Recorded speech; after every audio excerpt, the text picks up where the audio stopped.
Assalamualaikum warahmatullahi wabarakatuh. Alhamdulillahilladzi arsala rasulahu bil huda wa dinil haqq liyuzhhirahu 'ala ad-dini kullih. Wa kafa billahi shahida wa kafa billahi wakila wa kafa billahi nasira. Asyhadu an la ilaha illallah wahdahu la syarika lahu wa asyhadu anna Muhammadan 'abduhu wa rasuluh. Allahumma shalli wa sallim ala sayyidina Muhammad khatamal anbiya'i wal mursalin wa ala alihi wa sahbihi ajma'in. Amma ba'd. Alhamdulillah, tuan-tuan dan puan-puan yang dirahmati Allah sekalian, syukur kehadirat Allah kita dapat bersama pada pagi ini. Menyambung perbincangan kita dalam kitab Iman dan Kehidupan, sambungan perbincangan muka surat 90. Kita masih lagi dalam tajuk orang beriman mengetahui rahsia penciptaan alam. Fitrah dan akal manusia menyedari bahawa Pencipta yang maha besar ini, iaitu Allah, mengingatkan tentang kekuasaannya terhadap hamba-Nya dan pemberian kurnia kepada mereka tidak terhitung jumlahnya. Tentulah sahaja manusia ini mempunyai kewajipan terhadapnya, mengenal dan tidak menyangkal kewujudannya, bersyukur kepadanya dan tidak memungkiri kurniaannya itu, mematuhi dan tidak mengingkarinya, beribadat dan memuja kepadanya semata-mata dan tidak sesekali mempersekutukannya. Panggilan Al-Quran kepada manusia seluruhnya berbunyi, Ya ayyuhan nasu ubudu rabbakumul ladzi khalaqakum walladzina min qablikum la'allakum tattaqun alladzi ja'ala lakumul arda firasyan was-samaa'a binaa'a وأنزل من السماء ماء فأخرج به من الثمرات رزقا لكم فلا تجعلوا لله أندادا وأنتم تعلمون. Dalam surah Al-Baqarah ayat 21 ke ayat 22. Wahai manusia, sembahlah Tuhanmu yang telah menciptakan kamu dan menciptakan orang-orang sebelum kamu, supaya kamu terpelihara daripada melakukan kejahatan.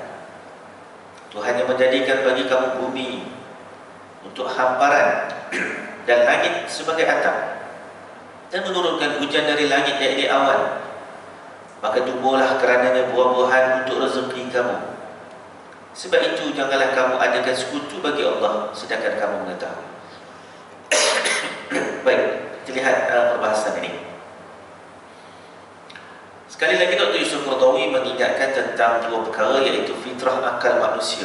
Fitrah dan akal manusia menyadari bahawa di alam ini ada satu kuasa yang besar yang disebut sebagai Tuhan. Tetapi Tuhan itu mestilah memiliki sifat-sifat kekuasaannya. Tidaklah seperti mana sebahagian yang menganggap Tuhan itu diciptakan oleh tangan-tangan manusia. Maka oleh sebab itu, Tuhan itu mestilah dengan sifat kekuasaan itu memberikan segala macam rezeki ataupun kurniaan terhadap hamba-hamba yang diciptakannya itu. Pada satu fasa kita melihat bahawa Tuhan itu mesti memberi, bukan dia yang menuntut pemberian daripada manusia, seperti pengorbanan, sacrifice terhadap sesuatu perkara untuk memastikan bahawa Tuhan itu kekal berkuasa. Bukan macam itu. Agama Islam bukan agama yang macam itu. Islam ini memberitahu bahawa Tuhan itu yang memberikan segala kurniaan kepada manusia, dan apa yang dilakukan oleh manusia itu tidak menjejaskan kekuasaan Tuhan. Ya, tidaklah seperti orang yang menganggap kuasa yang besar itu akan terjejas kalaulah tidak ada sesuatu yang dipersembahkan kepada Tuhan. Kepercayaan-kepercayaan ini telah berwujud zaman berzaman dahulu. Baik, maka atas segala kurniaan Tuhan itu, sebagai hamba tentulah ada kewajipan-kewajipannya juga. Jadi kewajipan-kewajipan sebagai hamba itu, antara yang disebut di sini ialah yang pertama, tidak menyangkal tentang adanya Allah sebagai Tuhan yang wajib disembah. Jadi bila kita ni ambil macam-macam nikmat daripada Tuhan, pertama sekali kita jangan menyangkal bahawa seolah-olah bahawa alam ini diciptakan dengan sendirinya dan kita pun hidup dengan cara hidup kita dengan menafikan bahawa di situ ada satu kuasa yang disebut sebagai Tuhan yang memberi kurniaan kepada manusia. Yang kedua, maka menjadi kewajipan bagi hamba itu mensyukuri nikmat-nikmat yang dikurniakan oleh Allah. Banyak kali dah saya sebut dalam kuliah-kuliah saya sebelum ni bahawa mensyukuri nikmat Allah itu adalah wajib, dia bukan perkara sunat. Ya, jangan kita ingat, oh syukur ni sunat, dia adalah wajib. Apabila Allah kurniakan segala macam nikmat pada kita, maka wajib atas kita mensyukurinya. Yang ketiga, iaitu tidak memungkiri ataupun menafikan kurniaan-kurniaan Allah Subhanahu Wa Taala. Kita tak boleh menolak bahawa apa yang kita miliki ni bukan 100% adalah ikhtiar ataupun usaha kita. Kita jangan ingat kita sihat ni sebab kita makan ubat, kita makan vitamin, kerana kita bersenam. Kita akan menafikan bahawa di situ ada kurniaan-kurniaan Allah Subhanahu Wa Taala yang menyebabkan kita sihat. Kita tak boleh menafikan bahawa kita boleh melihat ni adalah kurniaan daripada Allah Subhanahu Wa Taala. Tak boleh kita nafikan benda itu. Maka kurniaan-kurniaan Allah itu dituntut pada kita untuk mengakui bahawa itu adalah tanda sifat belas kasihan Allah Subhanahu Wa Taala.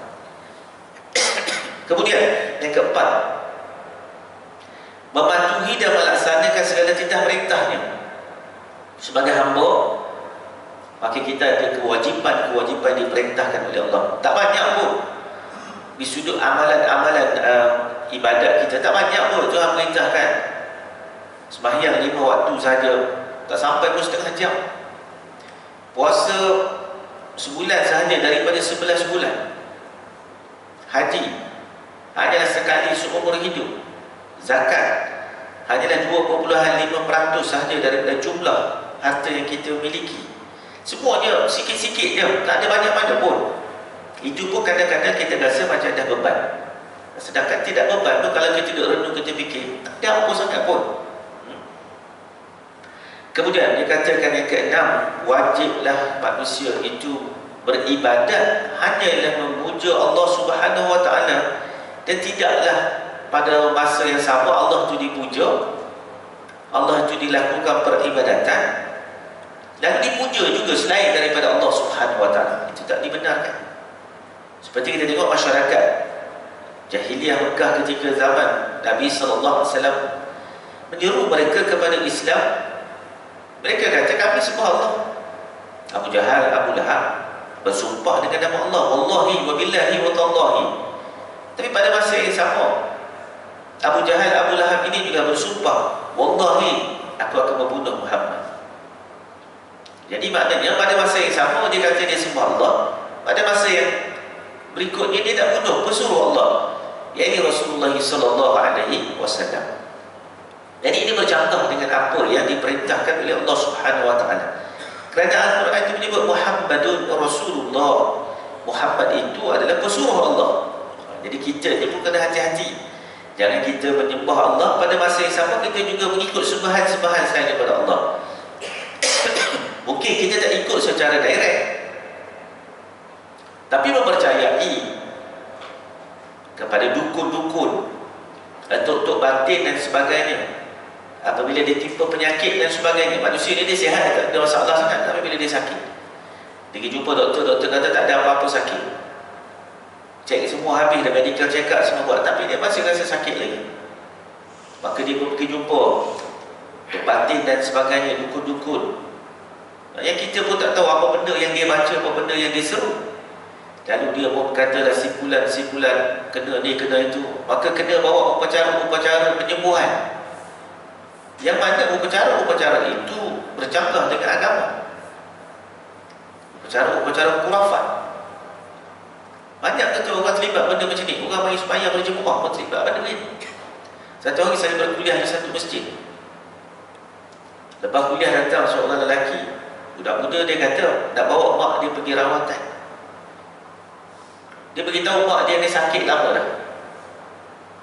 Pergi jumpa doktor sana dan sini, tak tahu apa punca. Lalu jumpa satu orang beritahu nak bawa jumpa dengan satu tok batin, orang asli yang dia ni pakar dalam mengubah perkara-perkara penyakit misteri macam. Lalu dia pun tanya saya, dia kata, macam mana pendapat Ustaz? Saya tak payah dia bawa pergilah. Rawatan-rawatan untuk batin tu dia pun tak beriman pada Allah Subhanahu Wa Taala. Lepas tu dia nak minta tolong siapa? Kita hak beriman ni minta tolong Allah. Orang yang tak percaya pada Allah tu dia nak minta tolong siapa? Dia nasib baik dia kata saya tunggu Ustaz hari ni. Memang plan esok, adik-beradik dah setuju dah nak pergi esok. Tuan, banyak perkara jadi macam ni. Orang yang datang sembahyang, orang yang datang majlis ilmu, tapi bila dia diuji dengan penyakit-penyakit itu, fikiran dia boleh berubah. Kenapa? Kerana dia tidak faham perkara yang besar dalam agama ialah perkara yang berkaitan dengan keimanan. Dia memang dia sembahyang, dia puasa, dia sedekah, masuk ibadat korban, tapi bila diuji dengan penyakit, dia boleh terpesong keyakinan dia kepada Allah Subhanahu Wa Taala. Ikhtiar itu pada tempat yang tidak sepatutnya. Kita ni memanglah kalau sakit disuruh berikhtiar cari rawatan. Tapi dalam pada masa yang sama kita mencari rawatan, jangan sampai kita percaya pada benda-benda khurafat. Satu ketika dulu muhasabah ada seorang lelaki. Masa saya duduk di Kuala Lumpur dulu. Ya, seorang datuk. Begitulah sakit lama. Tak sembuh-sembuh. Kemudian kawan bawa pergi ke Siam, berubat dengan Sami Siam. Ditakdirkan Allah pergi berubat tu sembuh. Tapi hatinya tidak tenang. Lalu dia jumpa saya, dia kata dia sakit lama. Kawan bawa pergi ke kuil Siam. Lalu Sami itu membaca mantra-mantra tertentu dan diberikan kepadanya satu batu. Yang batu tu dia kena bawa selalu. Dan kemudian penyakit dia sembuh. Tapi dia kata macam ada tak kena. Kenapa dia kena bawa batu tu ke hulu, ke hilir? Sebab tu saya beritahu dia, benda tu benda-benda yang khurafat.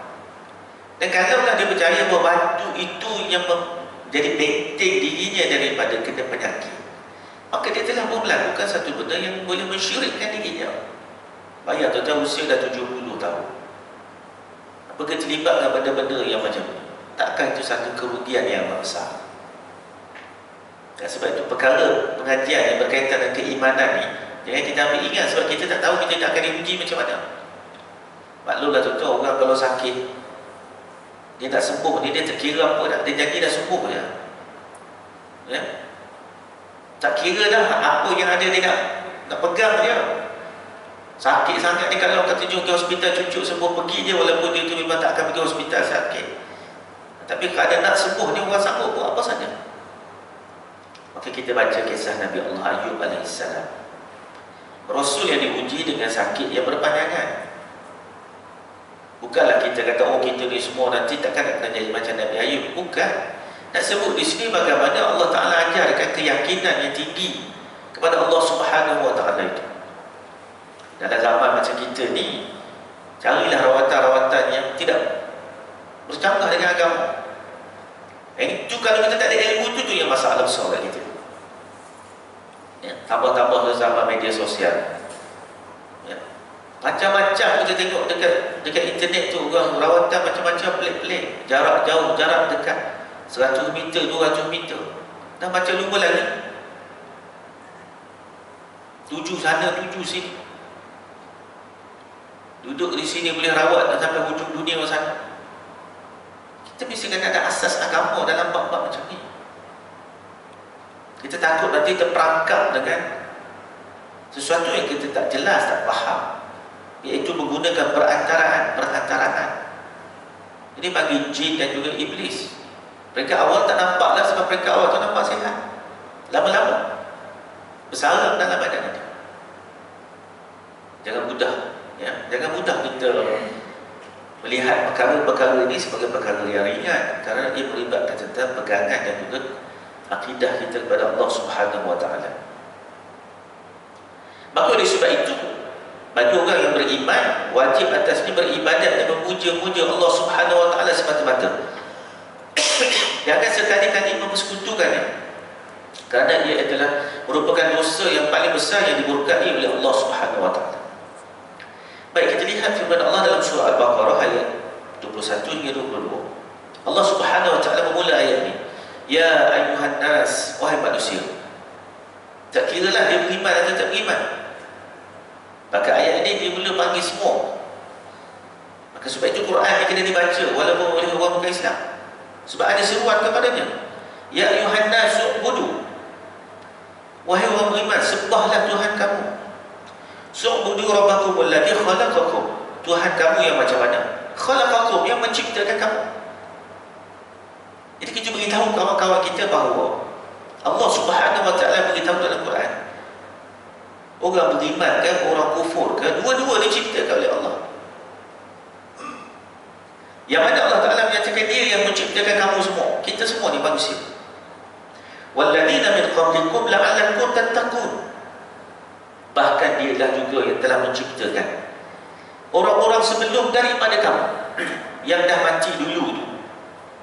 Itu semua diciptakan oleh Allah Subhanahu wa taala. Dalam arti kata lain, tidak ada Tuhan selain daripada Allah Subhanahu wa taala yang menciptakan. Jadi bila ditanya dalam dakwah-dakwah para rasul, ini soalan-soalan dia tanya. Bagaimana datuk nenek moyang kita dulu, bagaimana? Maka para rasul menjawab bahawa datuk nenek moyang kita itu pun diciptakan oleh Allah.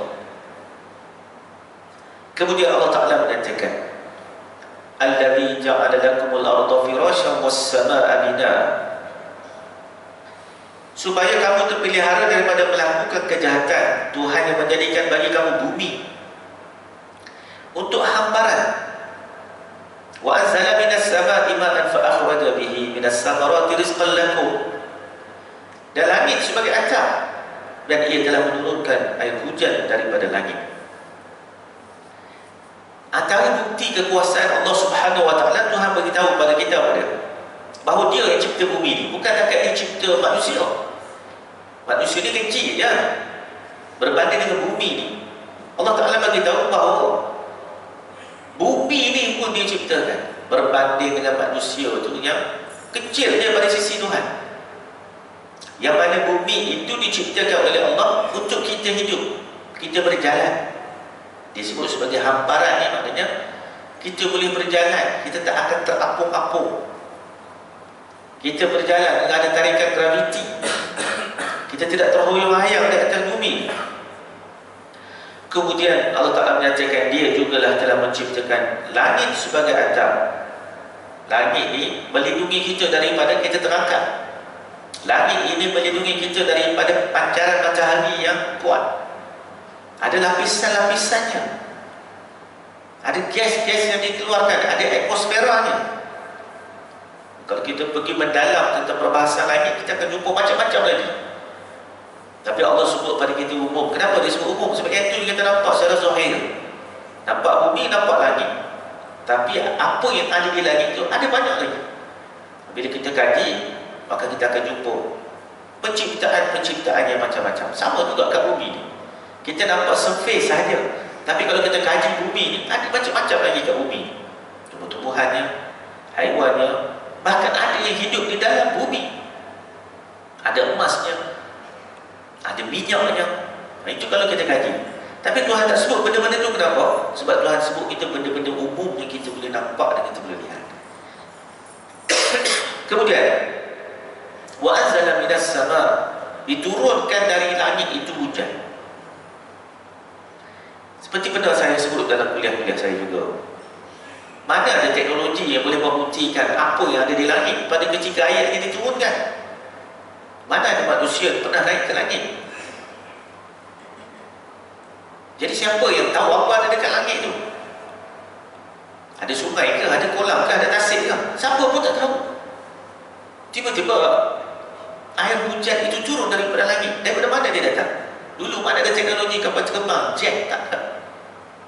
Quran datang beritahu air hujan itu turun daripada langit, iaitu daripada awan. Kita sekarang tak ada masalah, kita ada kapal terbang, kita ada jet, kita ada kapal angkasa. Memang kita dah naik dah ke atas, kita dah tengok tak ada kolam, tak ada tasik, tak ada sungai, tak ada lautan di atas sana. Jadi dari mana-mana datang air ni. Maka Quran beritahu bahawa air hujan itu turun daripada awan. Daripada turunnya air hujan itu, fa akhraja bihi minas samarati rizqan lakum, maka di situ air hujan itu menyebabkan tumbuhlah tumbuh-tumbuhan. Maknanya pokok-pokok dapat hidup. Pokok-pokok bukan sekadar mengambil air daripada bumi, air mata air, tetapi juga daripada hujan yang turun, sehinggalah pokok-pokok ini menghasilkan buah-buahan yang disebut sebagai rizqan lakum, menjadi rezeki bagi kamu. Jadi tuan-tuan, buah-buahan yang keluar menjadi rezeki bagi manusia, sama ada manusia itu makan, ataupun manusia jual, ataupun manusia memprosesnya untuk mendapatkan hasil-hasil yang pelbagai. Pokok getah, adanya pohon getah, manusia taklah makan susu getah tu, tak minum susu getah tu, tapi diproses, dijual, sehingga manusia juga mendapat rezeki daripada pohon-pohon getah itu. Buah sawit, kita tak pergi kokok buah sawit itu, kita tak pergi petik, dimakan buah sawit itu, tapi buah sawit itu diproses, sehingga dia menghasilkan pada kita minyak dan sebagainya. Yang itu juga disebut sebagai rezeki yang Tuhan berikan kepada manusia, dan pelbagai lagi. Kemudian Allah Ta'ala menyatakan, fala taj'alu lillahi andadan wa antum ta'lamun, maka sebab itu janganlah kamu adakan sekutu bagi Allah sedangkan kamu mengetahuinya. Jadi Allah Ta'ala bagi amaran setelah dia cerita iaitu dia telah menciptakan manusia, dia juga telah menciptakan manusia yang terdahulu, dia telah menciptakan langit dan bumi, dia telah menurunkan hujan daripada langit, dialah yang telah menumbuhkan tumbuh-tumbuhan. Daripada tumbuh-tumbuhan itu manusia mengambil rezeki daripadanya, daripada buahnya dan sebagainya. Kemudian Tuhan beritahu bahawa oleh sebab itu janganlah kamu sesekali mempersekutukan Allah, sedang kamu mengetahui. Tahu macam mana tahu? Tahu ni dia dah bagi tahu, Allah dah bagi tahu. Maka tak bolehlah bila Tuhan dah terang, tiba-tiba pergi cari sepuas lain daripada Allah Subhanahu Wa Taala. Tiba-tiba pergi cari Tuhan selain daripada Allah, tiba-tiba pergi minta tolong selain daripada Allah. Maka golongan yang macam ni, yang disebut sebagai manusia yang macam ni, inilah yang akan menerima balasan azab neraka Allah yang tidak terberi sakitnya apabila Tuhan dah terang, Tuhan dah beritahu, lalu dia memilih untuk menyembah selain daripada Allah Subhanahu Wa Taala. Baik, kita tengok yang berikut. Penjelasan tentang tujuan menciptakan langit dan bumi serta dunia dan umumnya, penciptaan jin dan manusia khususnya, disebutkan dalam Al-Quran. Allahul ladzi khalaqas sab'a samawat wa minal ardi mislahunna yatanazzalul amr bainahunna lita'lamu anna Allah ala kulli syai'in qadir wa anna Allah qad ahata bi kulli syai'in ilma. Allah lah yang menciptakan 7 langit dan juga bumi serupa itu pula, dan di tengah-tengahnya semuanya turunlah perintah Allah supaya kamu mengetahui bahawa Allah itu berkuasa atas segala sesuatu dan bahawa pengetahuan Allah itu meliputi segalanya. Surah Talaq ayat yang ke-12. Dan begitu juga firman Allah Subhanahu Wa Taala, wa ma khalaqtul jinna wal insa illa liya'budun ma uridu minhum min rizq wa ma uridu an yut'imun. Dan aku yang menciptakan manusia dan jin hanyalah supaya mereka mengabdi diri kepadaku. Aku tidak hendak meminta rezeki kepada mereka, dan aku juga tidak meminta mereka memberi makanan kepadaku. Surah Az-Zariyat ayat 56-57. Baik, betul sekalian, Allah Subhanahu Wa Taala sebut tentang penciptaan langit bumi ini banyaklah dalam Quran, banyak. Kalau kita tengok khalaqas samawati wal ardi, kita akan jumpa banyak ayat. Persoalannya, kenapa Tuhan sebut dua perkara besar ni? Khalaqas samawati wal ardi, cipta langit, cipta bumi, cipta langit, cipta bumi. Sebab tak ada penciptaan yang lebih hebat daripada penciptaan langit dan bumi yang manusia boleh nampak secara zahir. Kalau kita duduk, kita renung tentang penciptaan langit ni, Kita akan tahu mana ada negara-negara di dunia yang kata hebat, canggih, dengan macam-macam teknologi, boleh buat tak langit dan bumi? Tak ada. Maka sebab itu Tuhan beritahu tentang penciptaan langit dan bumi. Apabila Fir'aun yang mengaku dia sebagai Tuhan ketika berdebat dengan Nabi Musa AS, maka Fir'aun tanya, siapa Tuhan kamu, wahai Musa? Nabi Musa jawab, Tuhan yang telah mencipta langit dan bumi dan apa yang ada di antara keduanya. Jadi bila Fir'aun sendiri yang mengaku Tuhan, ana rabbukumul a'la, aku Tuhan kamu yang maha tinggi. Ketika dia sendiri tanya Musa, wahai Musa, siapa Tuhan kamu? Nabi Musa tak kata Allah, tapi Nabi Musa kata, Tuhanku ialah yang menciptakan langit dan bumi dan apa yang ada di antara keduanya. Maknanya gambaran tentang Tuhan nampak pada penciptaannya. Sebab itu banyak sekali ayat Quran yang cerita tentang langit dan bumi. Sebab tak ada siapa-siapa pun yang boleh mengawal apa yang ada di langit dan apa yang ada di bumi. Kita tak boleh kawal. Tak boleh kawal tentang air pasang surut di lautan. Tak boleh nak kawal. Nak kawal tentang kadar turun hujan daripada langit. Tak boleh kawal. Nak kawal tentang suhu. Kita tak boleh kawal. Sekarang ni kita ada masalah global warming, ya? Tentang kecairan air di kutub utara, tentang waktu panjang di siang hari yang panas. Pada waktu ini cuaca di Dubai 48 darjah Celsius, panas, berdebu. Siapa boleh kawal? Manusia boleh buat menara yang tertinggi, manusia boleh buat jambatan yang terpanjang di dunia. Macam-macam manusia boleh buat. Tapi boleh manusia kawal suhu di luar sana? Tak boleh kawal. Boleh manusia kawal tentang air pasang surut? Tak boleh kawal. Tak boleh nak kawal.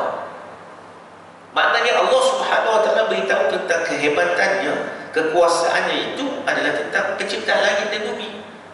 Sebab itulah disuruh kita tengok apa kebesaran Allah Subhanahu Wa Taala. Dalam ayat ini Tuhan sebut Dia telah menciptakan langit itu 7 lapisan.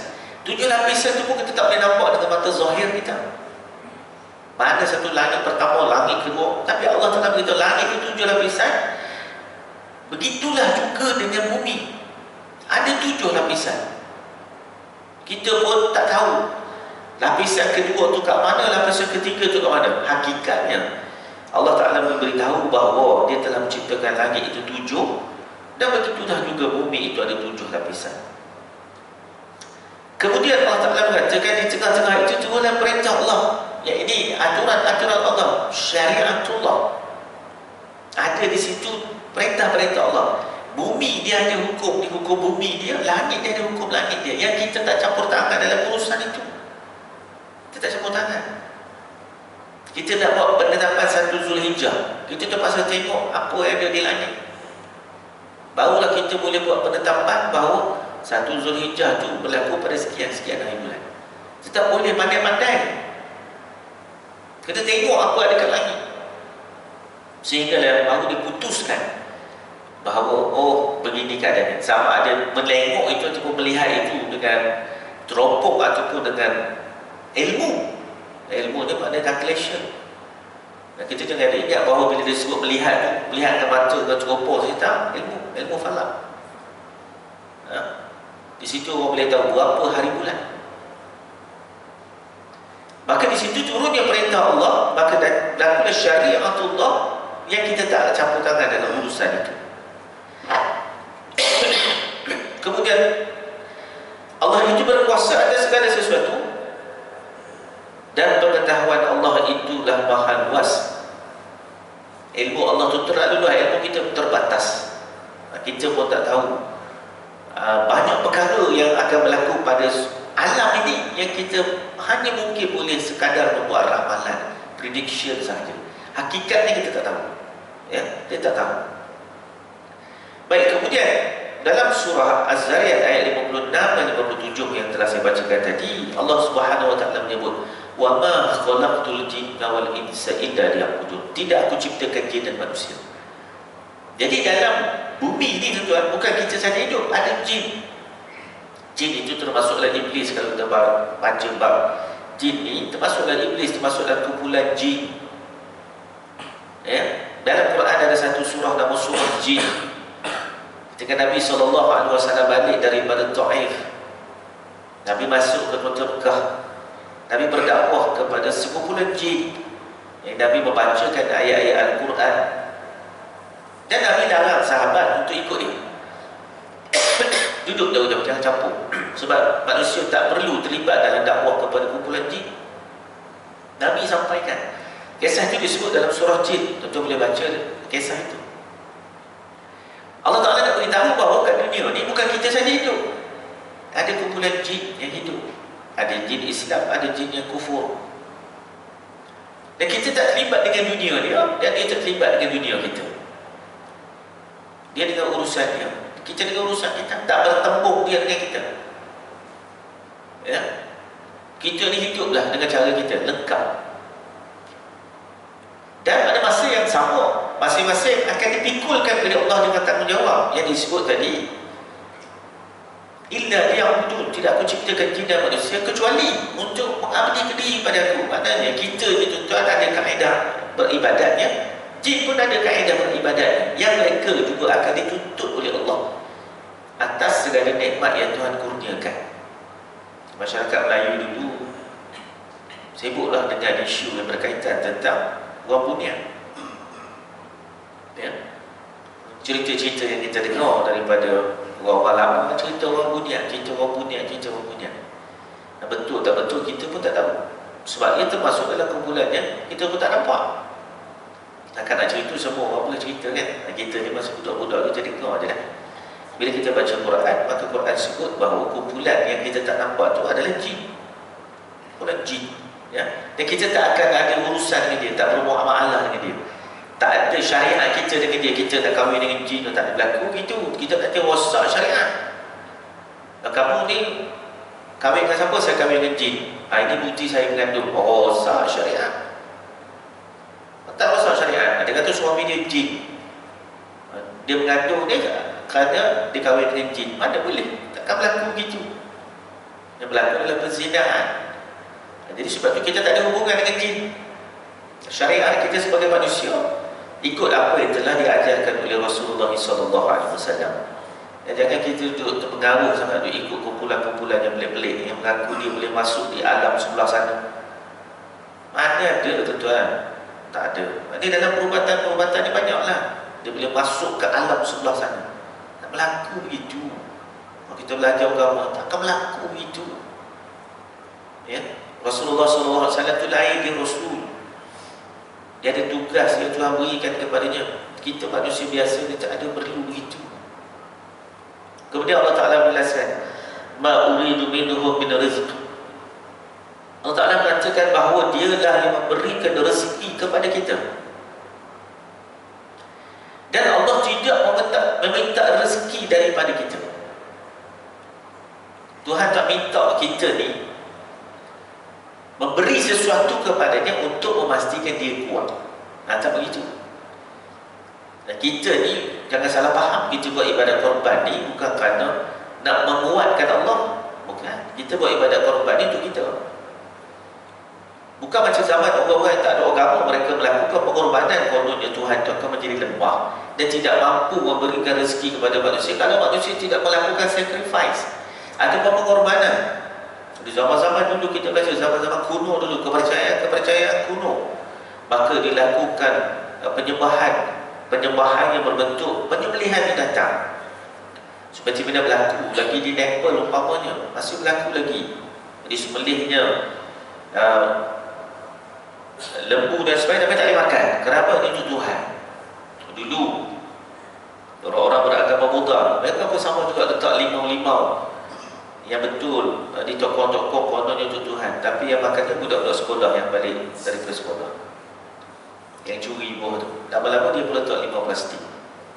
Kita tahu itu. Kita buat ibadat korban, kita yang makan daging tu, kita yang ambil bahagian tu, kita yang agihkan. Bukan maknanya dibuang ataupun ditinggalkan sehingga menjadi rosak ataupun busuk kononnya untuk diberi kepada Tuhan. Agama kita tak ajar itu. Disuruh kita berakikah, kita yang makan, bagi orang ramai makan. Maka Allah Ta'ala memberi peringatan. Ba uridu ay yut'imun, dan aku tidak meminta mereka memberi makanan kepada aku. Allah Ta'ala beritahu bukan kita yang beri sesuatu untuk Allah Ta'ala makan. Jangankan Allah, malaikat pun tak makan. Ketika Nabi Allah Ibrahim AS didatangi dua orang malaikat dalam bentuk rupa manusia, Nabi Allah Ibrahim membakar seekor anak lembu. Cepat-cepat pergi bakar seekor anak lembu, nak jamu tetamu. Tiba-tiba tetamu itu tidak makan. Takutlah Nabi Allah Ibrahim AS. Kemudian dua orang tetamu Nabi Allah Ibrahim kata, janganlah kamu takut wahai Ibrahim, sesungguhnya kami adalah utusan daripada Allah. Maknanya kami ini malaikat. Walaupun datang dalam rupa bentuk manusia yang lengkap sempurna, tetap tidak makan. Kerana apa? Kerana dia malaikat. Malaikat tak makan. Apatah lagi Allah, jauhlah lagi ya, malaikat tak makan. Takkan kita buat persembahan untuk Allah makan. Tak. Jadi agama kita terang, jelas tentang bagaimanakah kita berinteraksi dengan pencipta. Itu ini perkara besar. Dia bukan benda kecil. Ada orang mencari agama, kemudian dia tak tahu bagaimana dia nak berinteraksi dengan penciptanya. Macam mana dia nak buat Tuhan itu suka dekat dia. Bagaimana dia nak buat Tuhan itu tidak murka kepada dia. Kita ni jelas. Allah Ta'ala beritahu, dia tak perlu makan, tak payah dia buat benda pelik-pelik. Dia tak perlu pertolongan kita. Jangan kita dia buat benda pelik-pelik. Jadi jelas, interaksi kita sebagai hamba yang disebut sebagai hamlu minallah itu terang. Tak ada sembunyi-sembunyi, tak ada sorok-sorok. Macam ni cara kita berinteraksi dengan Tuhan. Macam ni kita mengenali Tuhan. Macam ni lah kita faham bagaimana Tuhan nak apa daripada kita. Semua itu terang. Tak ada ilmu-ilmu sembunyi, sorok-sorok yang kita kena belajar secara sembunyi-sembunyi. Rupanya oh Tuhan tak macam ni, tapi orang tak tahu. Tak ada. Semuanya itu dijelaskan di dalam kitab yang diturunkan, Taurat, Zabur, Injil dan juga Al-Quran, dan dijelaskan oleh para rasul yang dikirimkan kepada manusia. Sebab itu ketika Nabi Musa AS pergi menerima Taurat, Bani Israel, mereka menipu golongan mereka. Mereka kata Musa ni lupa bahawa Tuhan ada dengan kita dah rupanya. Musa ni dia lupa, dia pergi cari Tuhan, Tuhan ada dengan kita. Maka dibuatlah patung anak lembu itu. Ya, balik Nabi Musa marah kepada Nabi Harun AS, kenapa kamu biarkan mereka macam ni? Nabi Harun kata, bukan aku biarkan mereka untuk membunuh aku. Tak boleh nak halang sebab mereka ramai. Sedangkan Nabi Musa turun, Nabi Musa kata, ini bukan Tuhan, ini adalah benda yang kamu lakukan dalam keadaan kamu mengetahui ini bukan Tuhan. Bukannya jahil. Mereka tahu ini bukan Tuhan, tapi mereka saja nak melakukan manipulation. Dan sebab itu dibakar patung anak lembu itu, dan Samiri itu diusir keluar. Jadi tuan-tuan, kalau kita tengok apa yang dicerita dalam Quran, bagaimana seseorang hamba itu berinteraksi dengan Tuhan, diterangkan secara jelas. Tak ada ilmu sembunyi-sembunyi, tak ada ilmu sorok-sorok, tak ada dia kata saya yang mengenal hakikat Tuhan, awak tak kenal. Tak ada. Itu dia perasan dia konon dia seorang yang kenal hakikat Tuhan, dan tak ada. Ya, dia kena tipu dengan syaitan dia. Dia kena tipu dengan iblis. Sebab apa? Sebab dia tinggal apa panduan yang diajarkan oleh Allah Subhanahu Wa Taala dalam Al-Quran. Boleh dah tuan-tuan? Dah masuk waktu syuruk. Saya berhenti di sini, insya-Allah. Kita sambung nanti pada kuliah kita akan datang. Wabillahi taufiq wal hidayah. Assalamualaikum warahmatullahi wabarakatuh.